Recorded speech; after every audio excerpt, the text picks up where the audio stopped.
자, 오늘부터 이제 또 세 번이나 나눠가지고 갈렙의 신앙에 대한 말씀을 드리고자 합니다. 우리가 이제 어제까지 야곱의 신앙을 말씀했잖아요. 마하나에서 마하나임에서 마하나트까지 우리가 홍해를 건너고 요단강을 건너고 이제 야복강을 건너고 나면은 우리의 신앙이 어떻게 가야 될 것이냐.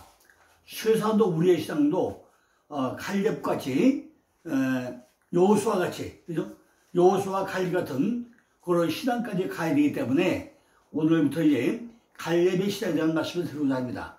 갈렙의 신앙, 어떤 신앙인가?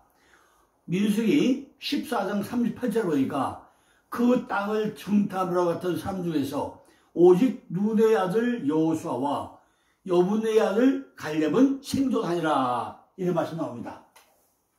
자, 여기 보니까요, 그 땅을, 뭐죠? 그 땅이 무슨 땅이죠? 땅이 뭐 이런, 마음 땅이 있죠? 마음 땅.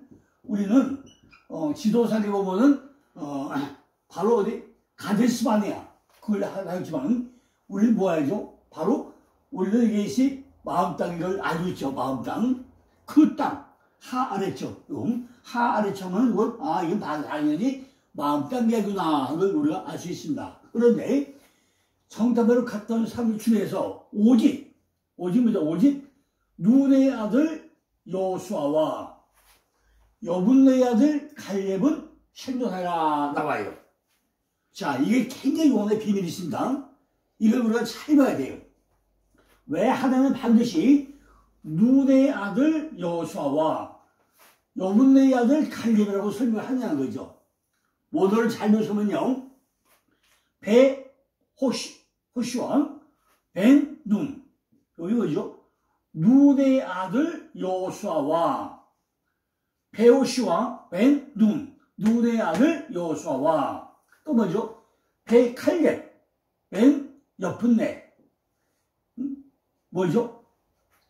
여분네의 아들 칼렙은, 여분네의 아들 칼렙은 하유 생존하리라 및 뭐뭐 중에서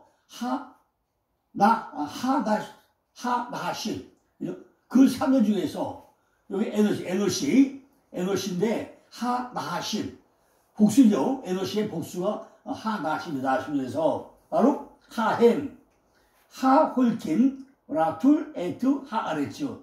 그 땅을 정탐하러 갔던 3년 중에서, 그죠? 오직 생존하라고 했어요. 자, 반드시 뭐 한다고요? 눈의 아들 여호수아다. 그럼 눈이 뭐죠? 눈이 물고기. 말씀의 규정이죠. 말씀의 규정 안에서 세워진 그 아들 여호수아. 여호수아는 어떤 사람이죠? 여호와는 구원이시다라는 의미인데, 여호와는 구원이시다는 의미인데, 여호와로 구원됐다는 의미는 뭐죠? 뭘 기술했다고요?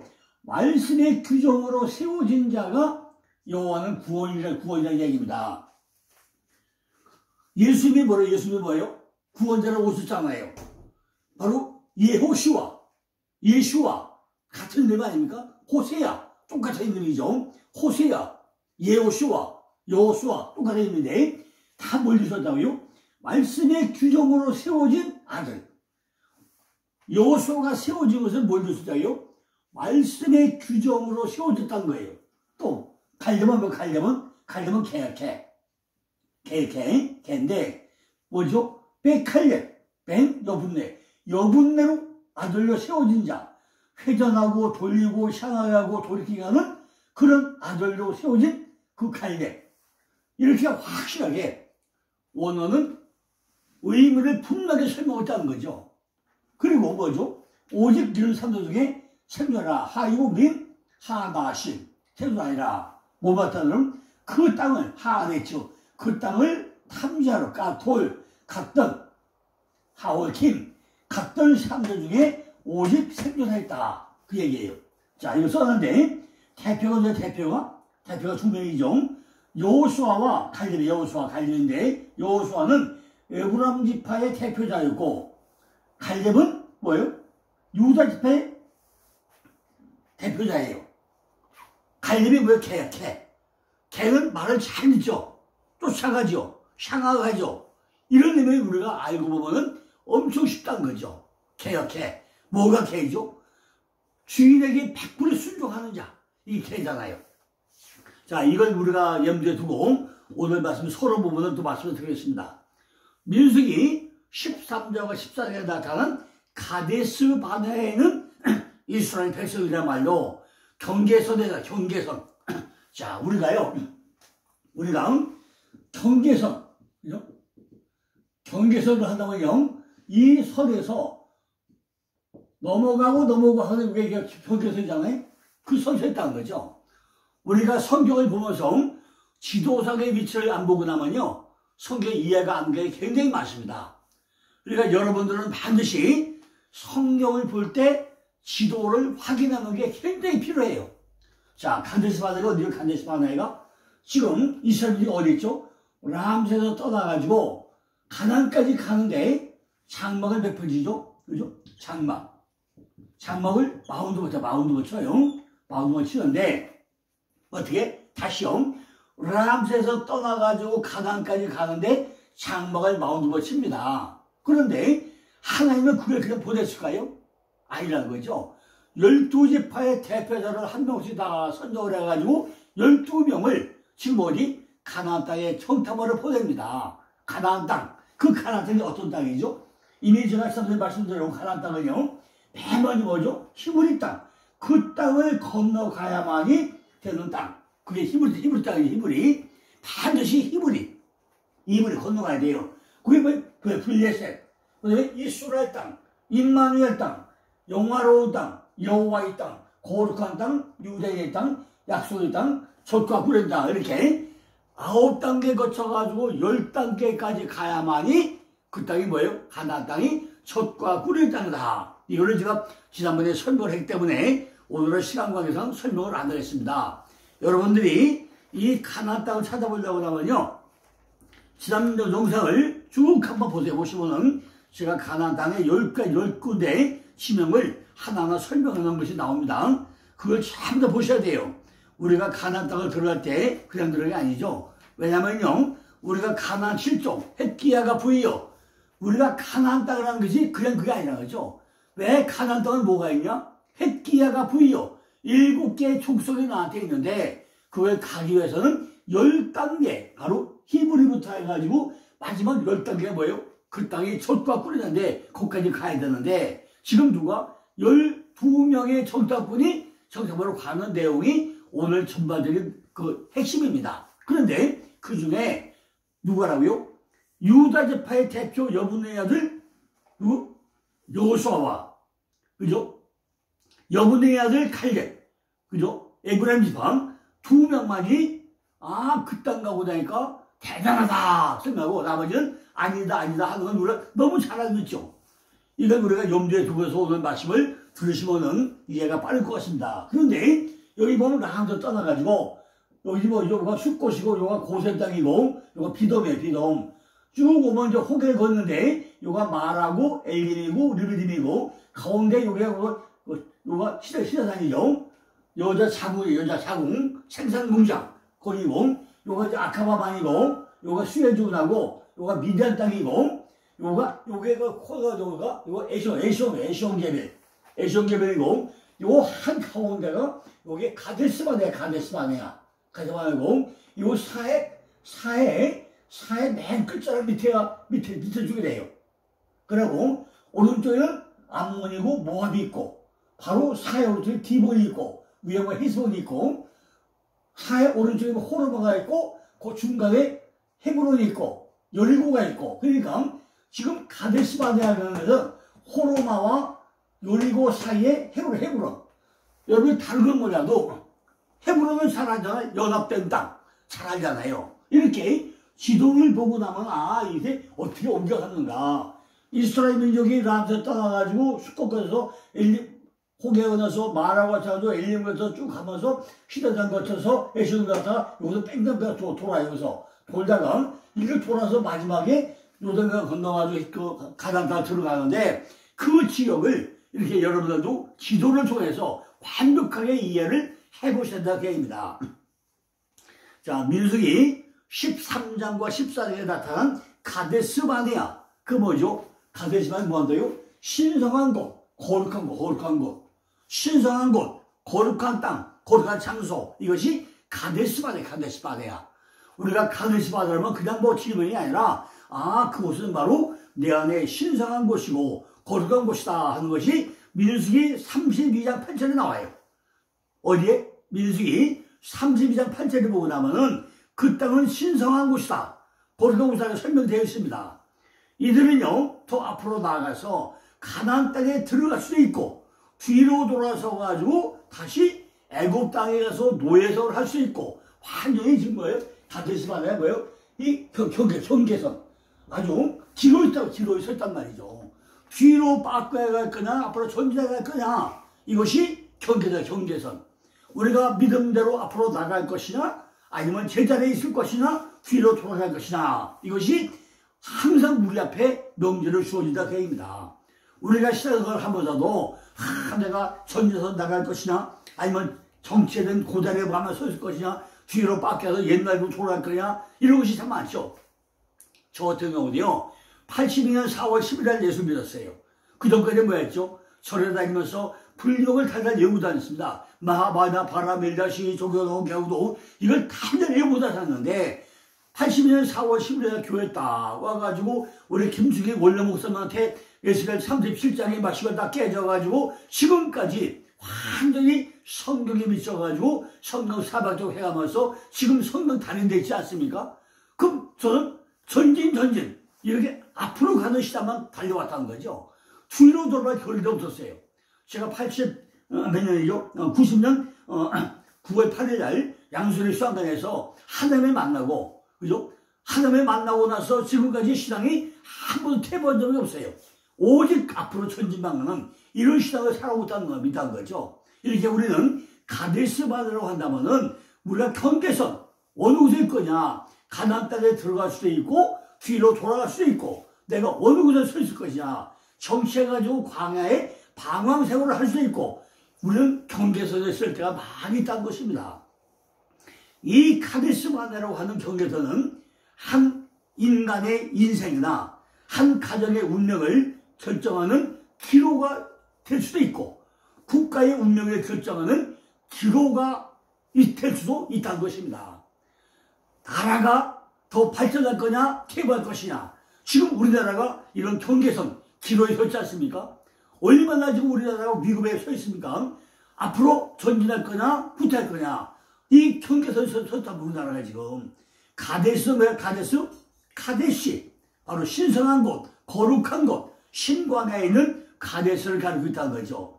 이스라엘 백성들이 광야를 방황할 때 진쳤던 곳이고 가데스 바네아와 같은 곳이 여호수아 15장 23절에 케데시, 거룩한 곳, 신성한 장소라고 설명되고 있습니다. 근데 우리가 민수기 13장과 14장을 잘 보면은 유감스럽게도 이스라엘 백성들은 경계선 성격장애의 전형적인 증상을 드러내고 있다는 거죠.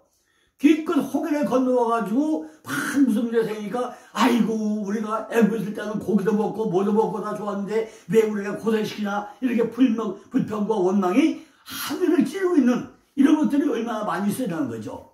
그들은 우유부단했고 하나님께서 비전을 주셨지만은 그 경계선을 넘어가지 못했고 정치의 가문과 혼란과 정서적인 불안으로 인해가지고 한 장관을 세우고 애굽으로 다시 돌아가기를 원하는 이런 지경에 이르렀단 말이죠. 그냥 불평이 있고 원망이 있고 우리 지도자가 모세가 말이야 뭐 이쪽고 저쪽고 모세는 죽일기만 나쁜 일이며 하면서 막 그냥 원망과 불평이 그냥 하늘을 찌르고 있단 말이죠. 가데스 바네아라고 하는 경계선에서 스스로를 자해하고 잘못된 결정을 내리는 바람에 결국 이스라엘 백성들은 광야에서 몇 년? 40년 동안 방황하는 이런 벌을 받게 되었다는 것입니다. 왜 성경은 이와 같이 이스라엘 백성들의 실패담을 여기다 기록을 해놓고 있냐는 거죠. 고린도전서 10장 11절에 그 답을 찾아볼 수 있습니다. 저희에게 당한 이런 일이 거울이 되고 또 말세를 만난 우리의 경계를 기록하리라. 뭐가 된다고요?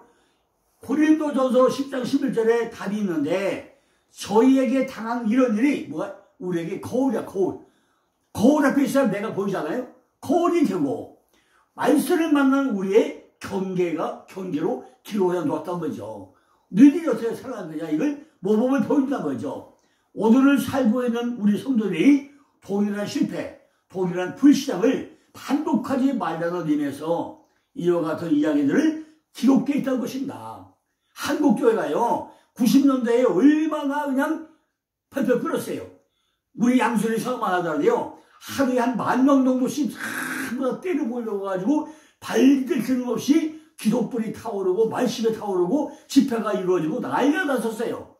90년대 96년 딱 지나면서 어느 순간에 전부 다 불 꺼지기 시작해가지고 2006년 10월 17일 날부터 해가지고 전국의 기도원이 불을 다 꺼져버렸어요. 지금까지 기도불이 다 꺼져 있지 않습니까? 이게 기도가 기도 어떻게 할 거예요? 한국의 그 옛날에 대대적으로 날마다 그냥 수양관에서 기도원에서 집회하고 부흥회하고 하던 이것이 어딜 가고 지금은 전부 다 교회마다 부흥회해봐야 하루, 그죠? 이런 기도불 부흥회가 안 하지 않습니까? 한국교회가 기도불이 꺼지지 않습니까? 어떻게 할까요? 기로에 서는 거 아닙니까? 하나님께서는 경계선에선 이스라엘 백성들에게 명확하게 방향을 제시하고 있다는 것입니다. 너희는 가나안 땅으로 들어가라. 전진하라. 가데스 바네아의 경계선을 넘어가라. 이렇게 분명한 비전을 이스라엘 백성에게 주고 있다는 것입니다. 그럼에도 불구하고 이들은 이 비전을 이루지 못하고 경계선상에서 우물쭈물 하다가 그만 뒤로 돌아가고 방황하는 이걸 계속 실패를 겪는 이런 삶을 살고 있다는 것입니다. 민수기 13장 25절을 보니까 40일 동안에 땅을 점탐하러 마치고 12명이 돌아왔다는 거죠. 12명이 성경을 보내왔는데 그 중에 10명은 야, 그 땅은 안 된다. 못 간다. 2명은 갈 수 있다. 이렇게 패가 갈리더라는 거죠. 그들은요 남쪽에 있는 신방에서부터 시작해가지고 북쪽에 있는 하맛 근처의 르홉까지 상당 관통해 봤다는 거죠. 아마 그들은 남들에 뛰지 않게 해가지고 한 집단으로 몰려가지는 않았던 것 같아요. 만일 이스라엘 사람들이 그렇게까지 가까이 와 있다는 것을 가나안 사람들이 만약 알고 있었다면 그런 일은 더욱 아마 위험스러운 일이었겠죠. 22절을 보니까 그들은 어디까지? 헤브론을 특별히 주제해봤다는 거죠. 헤브론까지 가가지고 아주 주제해봤다는 거죠. 아마 족장들이 묻혀있는 그 막벨랴 굴, 그죠? 아브라함이 묻혀있는 막벨랴 굴, 거기도 전부 다 정탐을 해봤다는 것입니다. 그들은 이 묘지를 특별 방문하고서 여기에 이름이 나오고 있는 아낙자손의 소유로 되어 있던 인접 도시들도 전부 다 알아냈다는 거죠. 저들이 가장 큰 기대를 걷던 그곳에서 그들은 가장 큰 좌절을 겪게 되었다는 것입니다. 그들은 남방으로 올라가서 헤브론까지 이르렀는데 가보고낸가 누가 했다요? 가나안 7족이 헷기야가 부여가 전부 다 진축을 차렸고 거대한 상대한 사람들이 진축이 있다는 거죠. 그리고 포도송이가 얼마나 큰지 두 사람이 막대기에 메고 갈 정도로 큰 포도송이가 있는 것을 눈으로 봤다는 것입니다.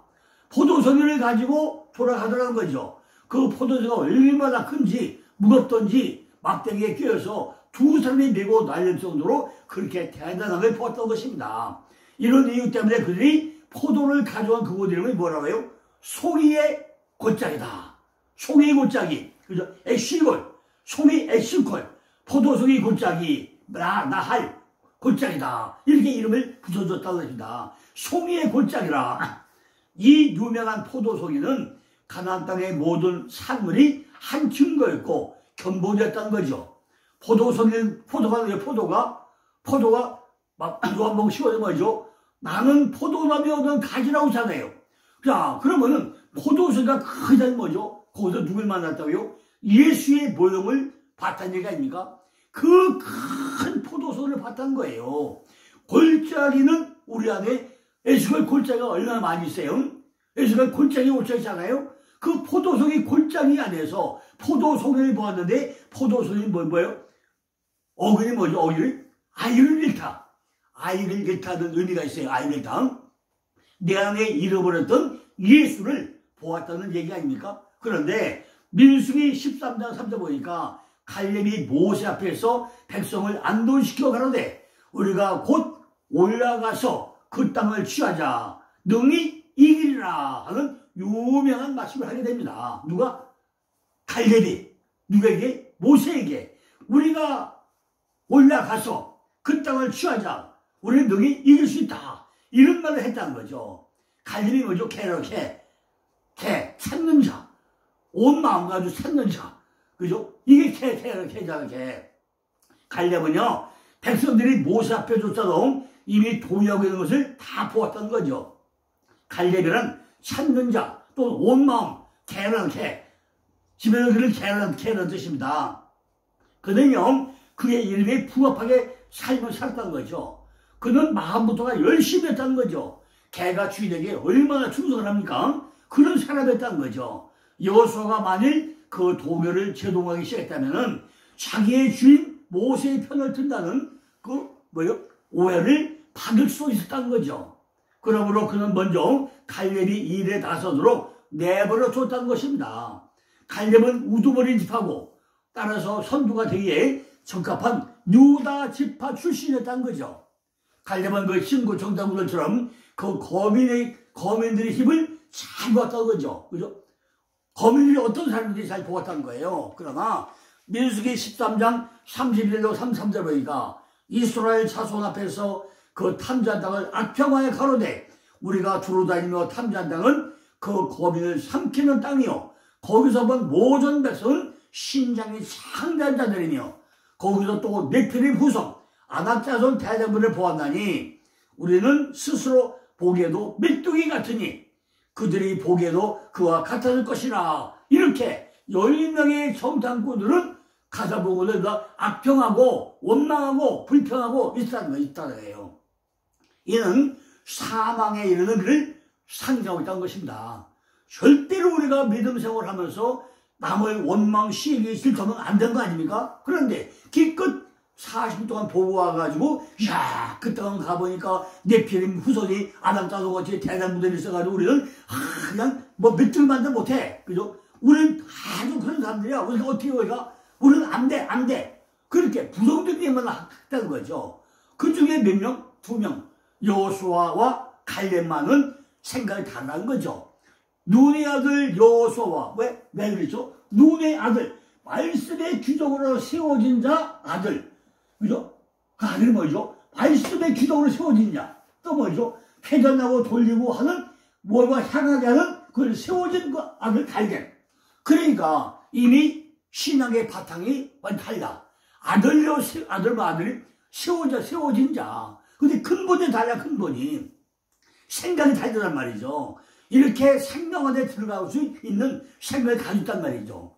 민수기 14장 38절을 보니까 그 땅을 탐지하러 갔던 사람들에게 오직 눈의 아들 여호수아와 여분네의 아들 갈렙만은 생존했다고 하는데 그 땅이 바로 생명의 땅, 하아레츠, 우리의 생명의 땅이라고 설명하고 있는 것입니다. 10명의 정탐꾼들은 악평하고 원망했지만은 여호수아 갈렙 2명만은 생명의 땅으로 들어가게 되었다는 거죠. 네필이 뭐예요?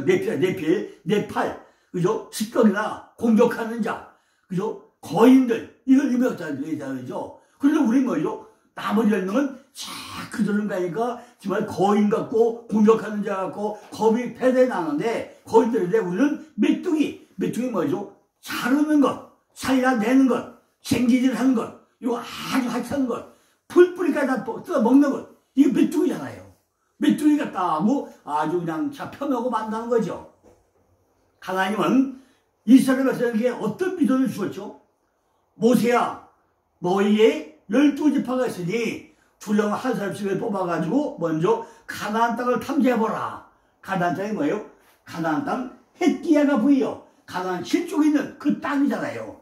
우리 마음 땅에 뭐가 있다요? 7가지 속성이 있는데 이것이 헷기야가 부여하는 또 있잖아요. 그 땅을 여기 뭐라 했죠? 맨 먼저 통과하는 땅이 히브리, 블레셋, 이스라엘, 임마누엘, 여호와 거룩한 땅, 유대의 땅, 약속의 땅을 거쳐야만이 마지막에 젖과 꿀은 땅은 이 단계를 지난번에 설명했기 때문에 좀 찾아보세요. 그러면 마지막에 우리가 한 것이 젖과 꿀의 땅이다. 이것이 모세가 지정하는 땅인데 하나님은 12지파를 보냈는데 모세의 명령을 받았는데 특별한 목적을 가졌는데 이것이 전부 다 좀 10명은 반대, 2명은 찬성하고 있다는 것이 아닙니까?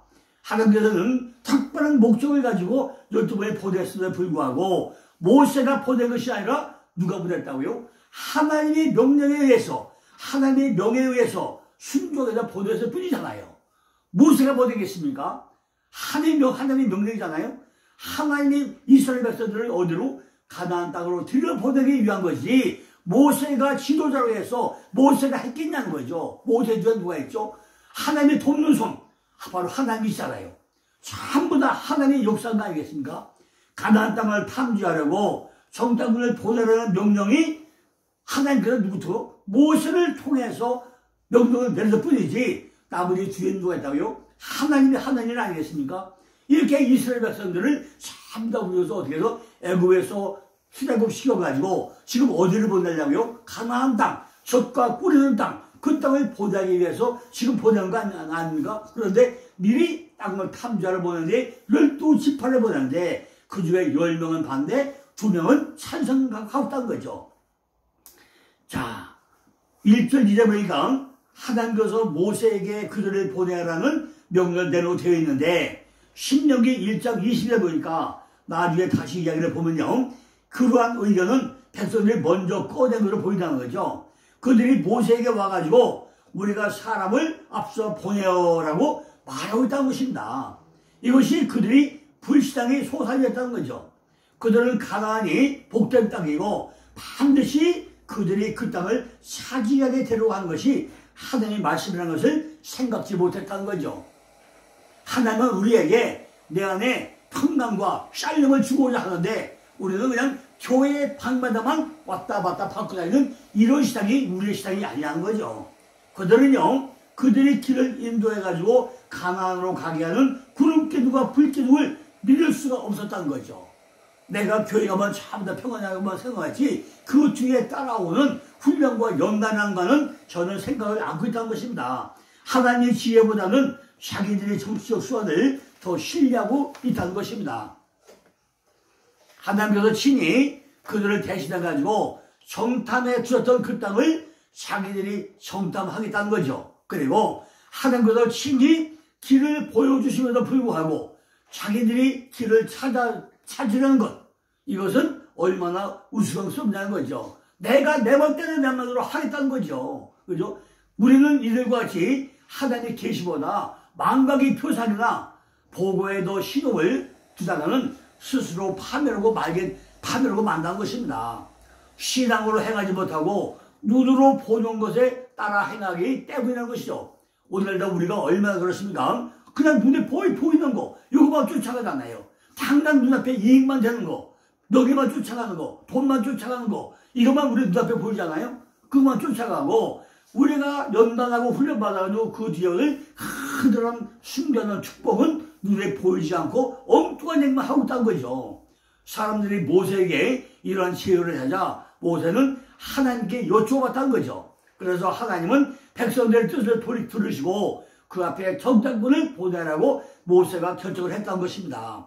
그들이 자기들의 의사대로 행하게 벌어주라고 하는 거죠. 그러니까 이 정탐꾼을 보낸 것은 그 자체로는 결코 죄악의 원인이 되지 않았다는 것입니다. 왜? 그건 하나님이 모세를 통해서 백성들의 의견을 받아들여가지고 미리 정탐하도록 하나님이 다 했기 때문에 뭐 다른 이유가 없잖아요. 정탐꾼이 자기들의 의무를 다하고 백성들이 자기들의 의무를 다하기만 했다면 얼마나 좋았겠어요. 우리 뭐 잘도 말하는 줄 알아요. 민주주의는 다수결이다. 그러니까 뭐죠? 지금 12명 어디 가가지고 10명은 반대, 2명 잘하면 뭐가 될까요? 10명 반대로 잘하면 쏠 거 아닙니까? 어떻게 그래 민주주의라고 하면서 10명이 찬성이고 2명이 반대면은 2명 반대로 저가 몰아치고 그냥 너는 나쁜 놈들이야. 잃어버리는 거 맞을 거 아니에요? 근데 하나님의 방법은 그게 아니더라는 거죠. 왜 그들의 신앙에도 확고하게 하는 유익이 되었냐는 거죠. 하나님께서는 어떤 방법을 택하느냐는 거죠. 그죠? 다수보다 소수의 의견도 하나님은 중요하게 여기고 있다는 것입니다. 이스라엘 백성들에게 확실한 비전을 주기 위해서였다는 거죠. 그 땅은 비록 뭐예요? 젖과 꿀의 땅이고 그 땅은 한 사람이 들어가고 거기에는 무겁고 두 사람이 나무에 꿰서 메고 가는 검은 포도 같은 큰 포도가 있고 생산하는 복된 땅이라는 것을 하나님은 직접 눈으로 보여주고 그걸 위해서 가라고 하는데 그걸 본 사람이 누구예요? 영안이 열린 사람이 누구죠? 여호수아 칼렙만이 영안이 열렸고 나머지 10명은 영안이 열리지 않아가지고 눈 뜨고도 보지 못하는 이런 것이 현실이었다는 거죠. 고린도전서 2장 9절에 보니까 기록된 바 하나님이 자기를 사랑하는 자들을 위하여 예비하신 모든 것을 눈으로 보지 못하고 귀로도 듣지 못하고 사람의 마음으로도 생각지 못할 땅과 같다. 이거하고 뭐가 달라요? 그죠? 길거리에 나머지 10명은 빙빙 돌고 남아서 엉뚱한 거 세상적인만 보고 다녔고, 그죠? 뭐 한다고 좀 다시 읽어볼까요? 기록된 바 하나님이 자기를 사랑하는 자를 위하여 예비하신 모든 것을 눈으로 보지 못하고 귀로도 듣지 못하고 사람의 마음으로도 생각지 못할 땅과 같다는 거예요. 우리 성도들을 위해서 하나님께서 예비하신 천국은 눈으로 본 적도 없고 귀로 들어본 적도 없는 사람의 마음으로도 생각할 수도 없는 지복이 상소라는 사실을 말하고 있는데 우리는 그걸 모르고 있다는 것입니다. 그러므로 우리 성도들이 이 땅을 걸어가면서 조금 괴롭고 어려운 일을 겪고만 하도 낙심하거나 실망하거나 좌절하거나 원망하거나 불평을 하고 있다는 거예요. 우리 앞에 닥쳐진 그 천국의 소망을 눈으로 본 적이 없잖아. 귀로 들은 적이 없잖아. 그러니까 그냥 뭐가 있어 원망 불평이 안 한다는 거죠. 그죠? 하나님께서 우리를 위해서 어마어마한 축복을 예비해 줬던 사실을 인해가지고 우리는 용기를 가져야 한다는 거죠. 모세가 하나님의 명을 받아가지고 12정탐꾼을 왜 파송을 하겠습니까? 파송할 때 이들에게 3가지 사명을 줬잖아요. 첫째는 그 땅의 비옥한지 적파를 살펴라. 그죠? 이 모든 것을 했는데 우리는 이걸 안 지고 있다는 거죠. 자, 이제 모세가 12정탐꾼에 준 이 3가지 사명은 내일 이어서 내일 계속 또 설명을 또 드리겠습니다. 감사합니다.